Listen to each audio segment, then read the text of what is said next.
Good afternoon, fellow walkers, crew, family, and friends. My name is Marissa Castoro. I was born and raised here in San Francisco, and I am a one-year breast cancer survivor.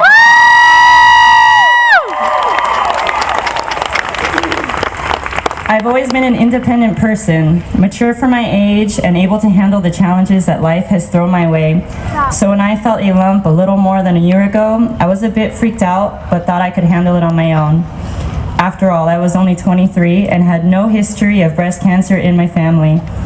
After a biopsy, everyone thought it was just a large fibrous mass, so I didn't even have my parents come with me to the follow-up appointment.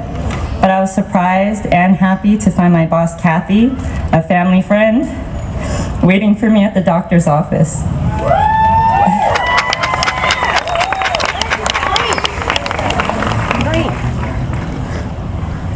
I needed her there because when the doctor walked in, she gave me a hug first thing, and right then and there, I knew it was cancer. I also knew I'd need lots of help. Up until that fateful day, I thought I already had a lot going on in my young life. Since 2005, much of my life has been dedicated to my little boy, Gianni. Yeah, Gianni!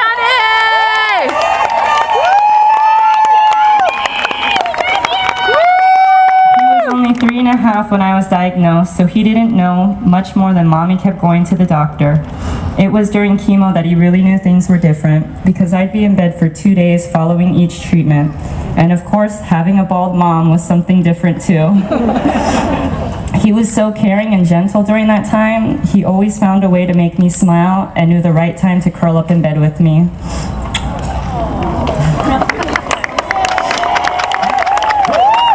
It's amazing to me how much support I got from my parents, to my friends, to people I just met. My girlfriend Cynthia stepped in to put Gianni to bed and take him to school when I couldn't, and I am forever grateful. Yes, and my chemo had to be extended, forcing me to go on disability from work at reduced pay, but my coworkers pulled their extra paid time off days so I could remain at full salary for 2 months.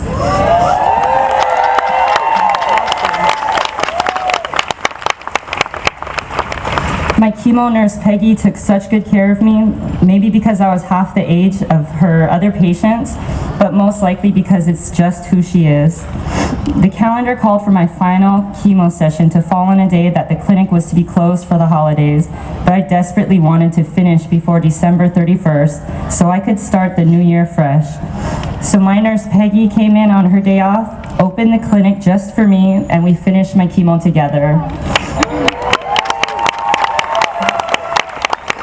I don't take anything for granted anymore. Having cancer is incredibly humbling, but also incredibly heartening. And that's why I'm here this weekend, and why my mom and Kathy and several others walk together as a team, because we need to build hope for everyone battling breast cancer. I want to be an inspiration to other young survivors who may think they've got the deck stacked against them. I want them to know that 10 years from now, I will have finished school, I'll be a registered nurse, I'll have a teenage son, and I will be an 11-year breast cancer survivor. But for now, that teenage son is only 4, and I'm so proud that my dad brought him down here today to share in this experience. He needs to know about how this community has come together to help people like his mom, because even though I was lucky enough to have so much support, many others are in desperate need of help. Every step we took this weekend will help people in need right here in the Bay Area. To tell you more about how our dollars will be put to good use right here, right now, please welcome the president of the Avon Foundation for Women, Carol Kurzig.